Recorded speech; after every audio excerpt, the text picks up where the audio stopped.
Hi kids, welcome back. Today we are going to learn capital N. This is capital N. N for nest. N for nest.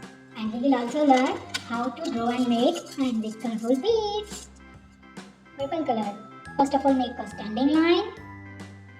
Purple color. Yellow color. Yellow color. Pink color. Pink color,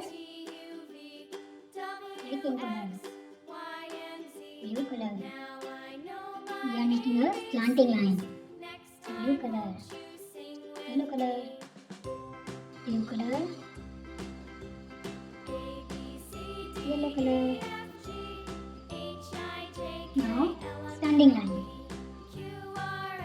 Light pink color, light pink color, dark pink color. Light pink color, yellow color, purple color.